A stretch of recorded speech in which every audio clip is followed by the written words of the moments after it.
Welcome to Matcha Mamas. I'm Silver, your host, and this is where we get real about parenting, the beautiful, the messy, and everything in between. No perfect answers here, just a space to be yourself, connect, and find some comfort in the shared experience of it all. So grab your matcha, settle in, and let's talk.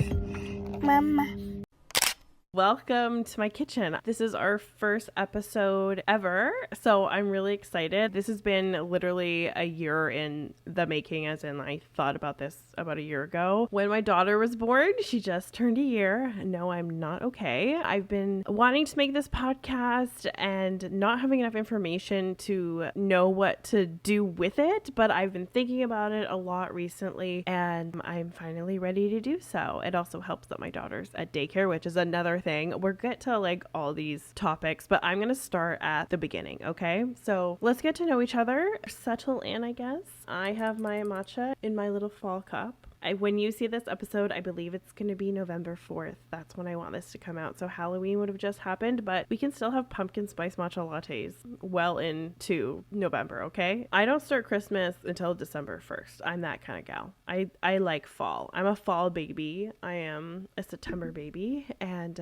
so I like my fall time. So I'm soaking it all in. A little bit of background about me. I am a Vancouver born and raised gal and local. I have a beautiful 1-year-old daughter, which is so not okay, but it's so amazing, so grateful. Like I always feel like I have to like defend myself almost after I'm like, oh my God, I'm suffering. It's so sad. I'm like, but I'm so grateful. I'm so lucky. Okay. So putting that out there, I'm so grateful. I'm so lucky. Things about me, I guess I love matcha. That's something that's been a part of my life since I was a child. I wasn't drinking it when I was a child. However, my mother was, and I would watch her prepare the matcha. As soon as I realized that coffee was a no-go for me, matcha took the cake and ran. I'm a car enthusiast, but not car expert. I don't think you need to be an expert in things that you love to enjoy them. I struggle a lot with my mental health, especially postpartum, which is a huge reason why I wanted to create this podcast, because there's so many amazing podcasts out there, and I just wanted to add my personal experience into the void of what it feels like sometimes to be a mom. That's kind of why I created this podcast, honestly. I just wanted to make a space for moms and parents to connect and share experiences, and with a focus on wellness and mental health. That's always been a passion of mine. I do have a background in mental health. I was a rehab assistant, and more recently I work in group homes where it's rather prevalent, but it's mostly with head injury and developmental delay. But there's still a huge mental health piece in my work right now, and probably will continue to work in mental health. So I do know a little bit what I'm talking about. I'm not going to sit here and claim to be a psychiatrist or a therapist or counselor, nothing like that. Just background in mental health, severely mentally ill. But, doing great, working on it. So we're in this together, really. Like, I just want to share what I've experienced and what I had to do to get to where I am. And it is a long story, so buckle in. In terms of the future of this podcast and what you can expect, it is a lot of mental health stuff. The format of what I've been thinking about this podcast is like, I have episodes here and there that I know that I can kind of fit in anywhere in like the timeline of this podcast, but I'm really going to start from the beginning. So before I even got pregnant, beginning my pregnancy, early days, and then each milestone experience that I had all up until now. And then I'm just going to keep going and see where it takes us. And I'm really hoping, I already have my midwife on board to do some guest appearances. I'm going to see if my naturopath, because she's absolutely wonderful, and I would love to have her and for her to share her wisdom. I have my acupuncturist. I have a lot of healthcare practitioners. It's very holistic. There's some woo-woo. Okay, I am stepping into the woo-woo, but I am 1 foot in, 1 foot out. I like a bit of both. I like a little bit of Western and Chinese traditional medicine all mixed into each other. So if you're into that, and if you're into self-care, and you're into parenting, into mental health, into just shooting the shit sometimes, means I'm here for you. And I don't want anyone to ever feel judged or that this isn't a safe space for you to come. So, we'll get to a point where we can have like a little bit more of community engagement, I'm hoping. But I don't ever want anyone to feel judged regardless. Like I want to be here as a resource and as a safe space. So if you'll allow me to do that with you, that would be fantastic. So, let's just get into it. Let me have a sip of my matcha. I used to say matcha because I'm Canadian, and I always say matcha now. If any of my Canadian gals are like, what are you saying? I say matcha now, okay? I got in the habit. It's just stuck. Okay, so let's talk about my decision to start a family. Let me give you a little bit of backstory of when my husband and I decided to start a family and how we kind of talked about this decision. So I guess backstory, there's a lot of backstory, okay? This is a backstory episode. A little bit of backstory about my husband and I. We met when we were 13 years old and like, oh, well, yeah, I know. It is great. Don't get me wrong. But we have known each other for forever. He's from Korea and I like calling him an immigrant from Korea, even though he just got his citizenship. Literally, I think it's like 13 years later. Yeah, it's been a long journey, but here we are. So the hot and dirty of our relationship is we met when we were 13 years old in art class. My art teacher thought I was Korean. I'm not. I am mixed, but I'm mixed Chinese and Scottish English, Caucasian basically. But she thought that I was Korean. So she was like, oh, can you please help this poor little Korean boy with orange hair, which not a good look for him. Thank God he doesn't do that anymore. He used to wear these bright red pants, white dress shirt, and orange hair. Anyway. Yeah, so he sat down right in front of me. He was asking me a lot of questions. He was wondering like if I was Korean, and then he thought I was Persian. Like it was very odd. He couldn't figure out what I was. I had like really dark, like my hair's naturally black, and I wore like really dark makeup and everything, and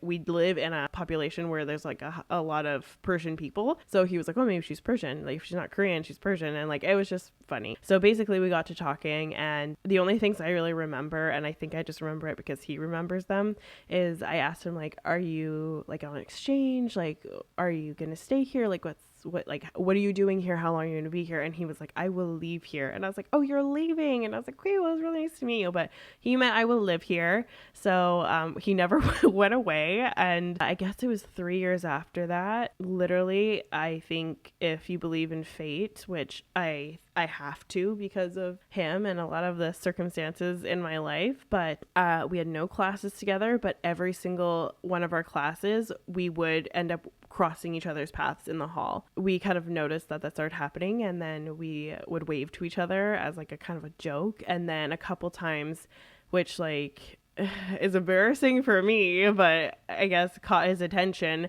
I like fell up the stairs in front of him and I didn't know he was behind me, and I turned around and he's like laughing at me. I'm like, okay, screw you, buddy, but thanks. And then a second time I was going through these double doors and they swung right into my face and I went flat on my ass, and he was right there again. So a good friend of ours at the time ended up showing me this app called Kakao Talk, which if you are Korean or have Korean friends or live in Korea or anything, like this is a huge app for communicating.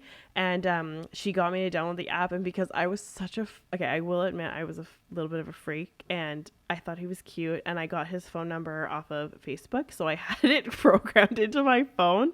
So when I download this app, it's like, you have a contact that has this app. And so added him immediately, no shame, just messaged him, and I was like, oh my gosh, hi, what class are you in? Yeah, literally we haven't stopped talking since then. So we got married in 2020. We did long distance for 6 years. He went to university, did his undergrad in Boston, and then he did his master's in Washington, Seattle. So that was a bit closer to Vancouver. But yeah, he came a bit early.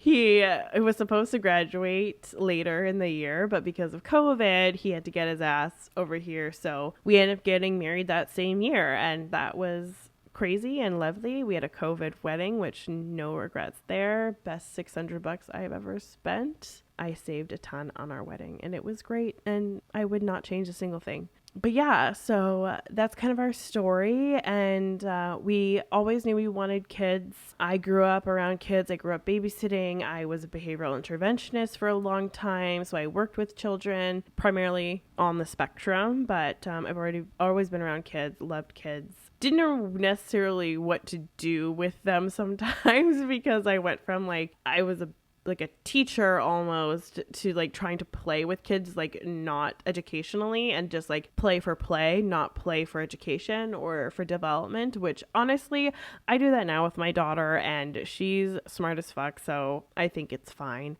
But anyway, I always felt really awkward with some kids because I didn't know how to just play. But yeah, I've been around kids. My good friends have kids. I have a really good friend who has twin girls, and they were kind of the first babies in my life that, like, as an adult, that I could care for. And my husband and I would babysit for them all the time. So that was like the first time he ever held a baby was our twins. And yeah, it was really funny to see how awkward he was with children, and it was such a good gauge to see how we would do with kids, especially having two. And like, I know we were just babysitting, but for like longer hours, like how that would go, and sometimes into like late nights and everything when they were quite young. So it was kind of a good test. But honestly, and the reason why this episode has come out on November 4th was the birth of Mr. Noah. He is like the baby that started it all, and he is like our first baby. He's my best friend Jem's baby, and yeah, he was born on November 4th. I remember that night because actually I was hanging out with the twins, and Jem went into labor.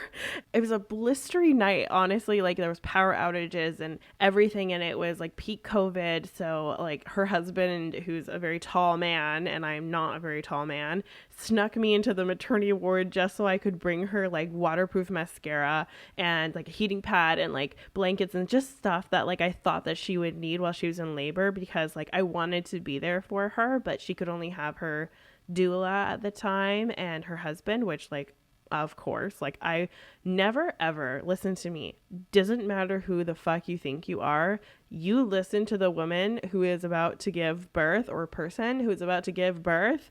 They get to decide who's in the room, and you do not get to take offense to that.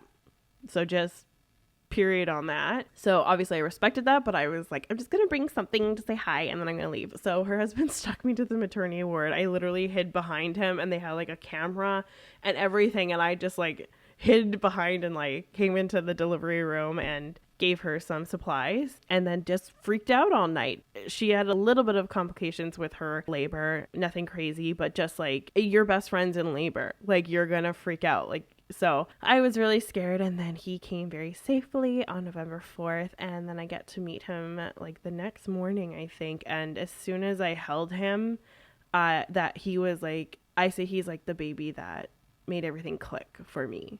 And I had never felt that before. I know because, like, actually when she told me she was pregnant, my husband and I were at Brentwood Mall, and they surprised us with the news. And like, oh my God, like, my reaction, I was like, no, you're not. What do you mean? You're pregnant? Like, what? I was like, obviously so fucking overjoyed for them. Like, so overjoyed. Oh my gosh, like, our like good friends are starting to have kids, and like, it sparked that conversation. So Noah was kind of the baby that really started it all. And I will never forget the discussion my husband and I had at Small Victories Cafe in Brentwood Mall, and how I was like, oh my gosh, like, are we gonna have a baby? Like, when should we have a baby? We need to start thinking about these things. So yeah, when I met him and when I held him in my arms, and I just like, that felt right.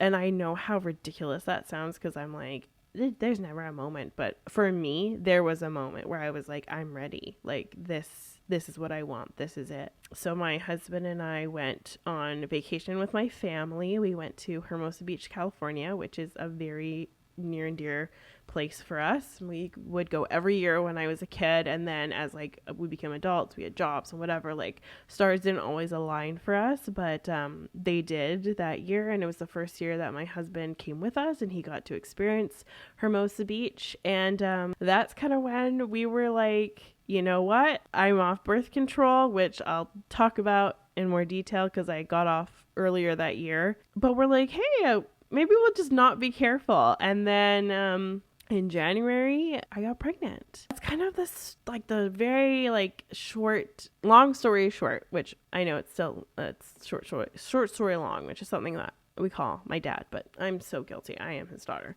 So that's the short story long of, like, the decision. And I want to talk about, like, expectations versus reality, because it's definitely, it's different, like, it's different than how you thought it would be. And I had this, like, idea in my head, and, like, I do want to give just, like, a trigger warning, I guess, of sorts, of, like, trying to conceive, because, like, that's what I'm going to be talking about next. And I never understood until I was in that position how devastating that experience can be.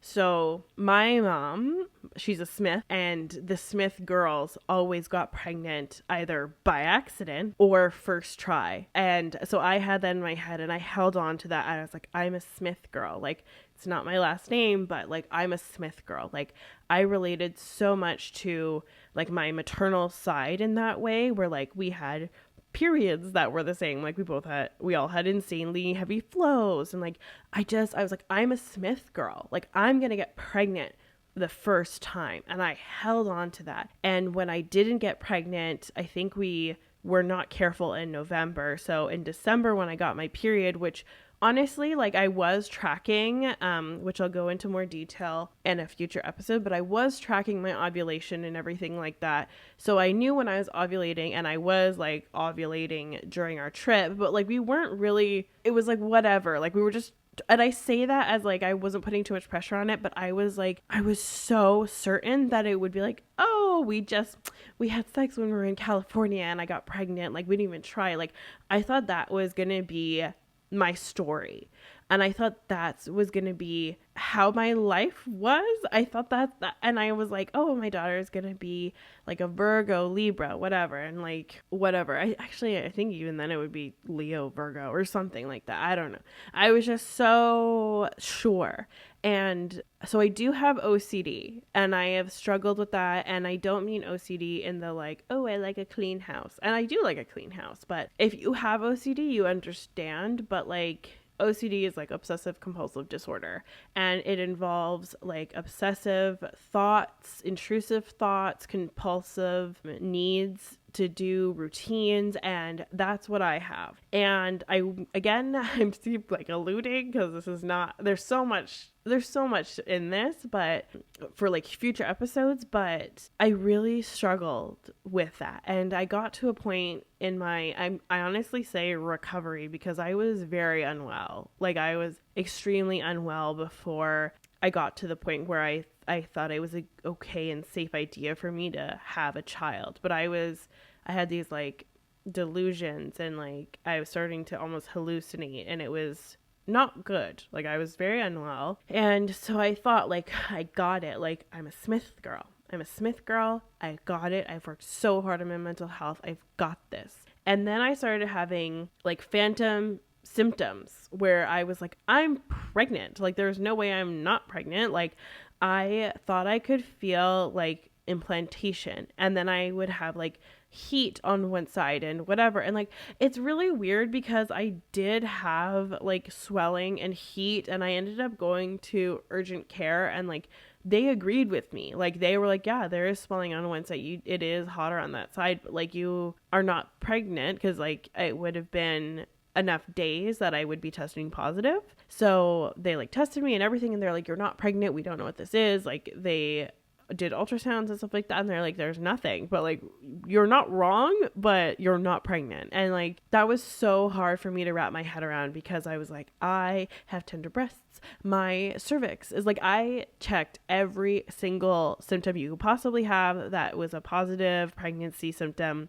and I thought I had it, and I wasn't pregnant. And that was absolutely devastating, and I felt crazy. Like, I felt like I had absolutely lost my mind. And I think a lot of women go through that. Like, a lot of women are like, I'm so sure this is the time, whatever. And then to get your period, it's like the most gory reminder that you're not pregnant and that you were not successful this time. The natural thoughts of, like, this is my biological response, like not responsibility, but this is my biological expectation. Like I should be able to do this. Why can't I do this? And that's just one time. Like I cannot imagine, and I have so much empathy for the women who have years of infertility. And I don't know how you do it. Like I don't know how you do it because I was not successful that time. And that's when I wasn't even trying, which I say in quotes because like I absolutely wanted to be pregnant. So maybe I wasn't trying, but I really wanted to be pregnant that time. It was devastating. And so then the second time I was like so embarrassed because I was like, I feel insane. And I had like told my friends, some of my close friends who knew I was trying, that I was like, I was so sure. Like I was recording these vlogs, which like I'm happy I did. Like if anything, I think that if you feel like it was be a positive thing for you in the future, that you should record your trying to conceive journey or your like pregnancy journey. Cause I wish I had recorded more, but like I also am trying to give myself a ton of grace for that because like once I was pregnant, it was like, oh my God, a shit show. When I look back at the videos that I took when I was like, I'm pregnant, like I feel pregnant, like it just feels right and whatever. And I was manifesting, I was listening to this wonderful fertility podcast and it was like ask the universe for signs and blah, blah, blah, and like visualize. And it had these like guided, like I was doing everything. I was doing absolutely everything. And I was so certain that I was going to be pregnant. And then I wasn't. And then the second time I was like, okay, I'm going to relax. Like the trauma of going through it once, like honestly, it was easier to know, in my opinion, like that I wasn't pregnant to be in that 2-week wait.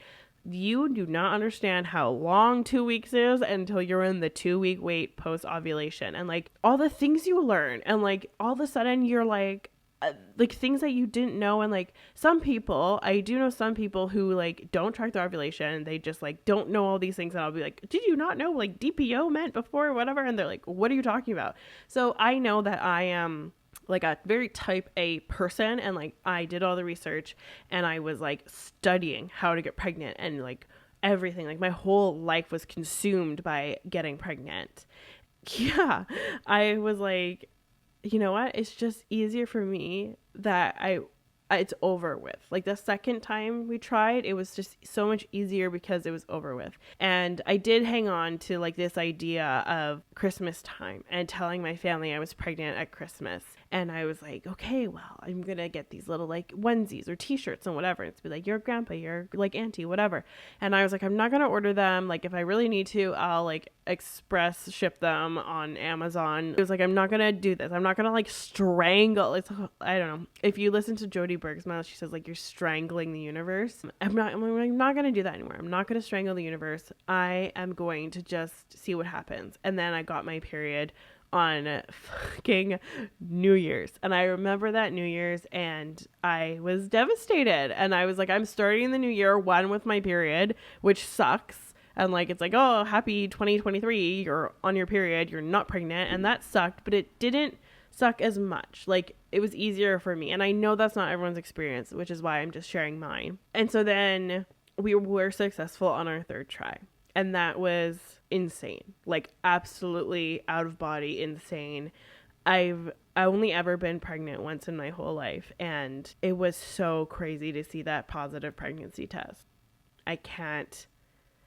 It was weird because like I say this to my husband, like I feel like my body felt the emotions, but I was so like shocked that I feel like I didn't. Like I as a person in my soul didn't feel that and that reaction, but my whole body reacted. Yeah, it was crazy. And like my lifestyle didn't have to change too much, I guess. Like I am not that exciting. Like the most exciting things I do is like hanging out with my friends who are like into cars, and like we would go for like drives and stuff like that, and like we would go to the racetrack and stuff like that. But I don't do drugs, I don't drink, I'm not that exciting. So my lifestyle in general didn't really have to change that much. I was kind of ready to be like a mom and like move past like being like in my 20s. I'm not a like in my 20s girly. Like I still am in my 20s, but like I'm so ready for my 30s, even though I'm not trying to wish my life away. But like I've never identified with being in my 20s.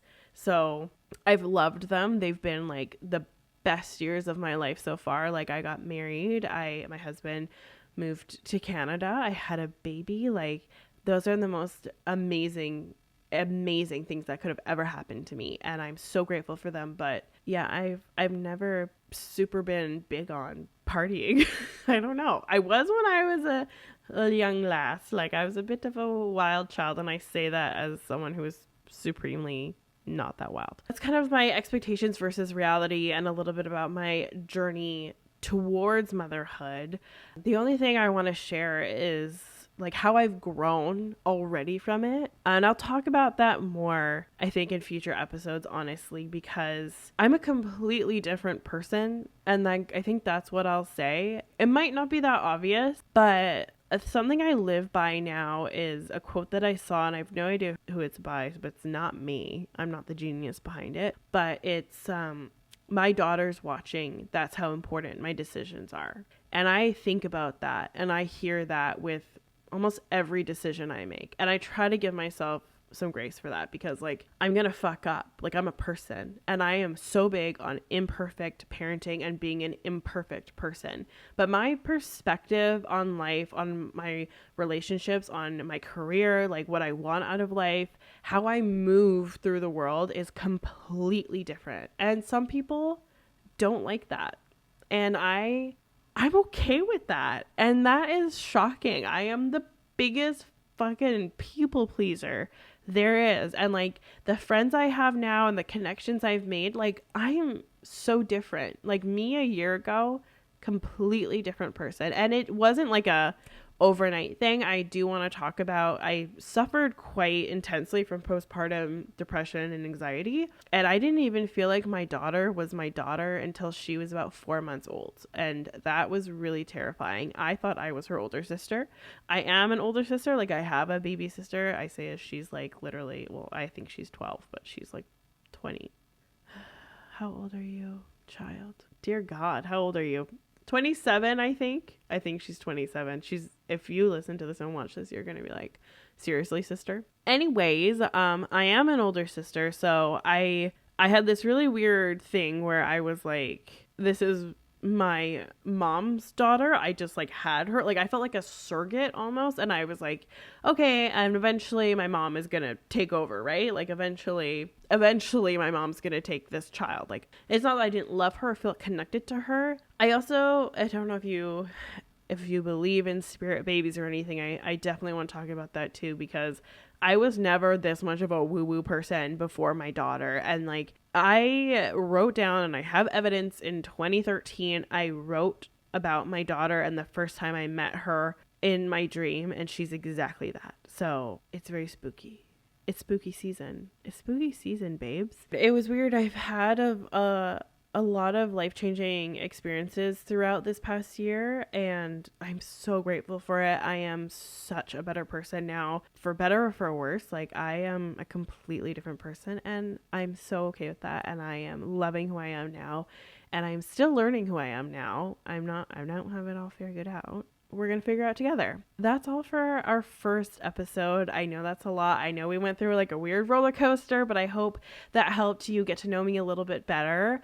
I would love to connect with you guys on social media. I have an Instagram, Matcha Mama's Podcast. You can also follow me on my like kind of personal page, Matcha Silver. I don't know what I'm doing with that yet. I'm still trying to figure it out. We're going to figure it out together. And I think that's what I'm going into this. And the intention with this podcast is for it to be imperfect and for it to be ever flowing and growing and moving. And I'm doing the same thing. So I'm trying not to put too much pressure. So if there are changes, I'll keep you in the loop. Thank you for listening. I would love to hear your stories and your feelings about starting a family and any fears that you have. Like maybe we can do some chatty episodes about that. Next episode is all about my preparing for pregnancy series. Currently it's a 3-part series. I'm working on the outlines, but we're going to be talking about your mental health and my mental health and going into my healing journey while I was trying to get pregnant. We kind of touched on that today, but we're going to really dive into that next episode. So if you would like to join me for that, that would be absolutely lovely. I would love to have you there. Yeah. So thank you so much for being here for our first episode. I'm really excited to have you, and I'm so grateful for you to be here. And until we meet again on Matcha Mamas, keep pouring into your own cup. Bye. Oh my God, I did it.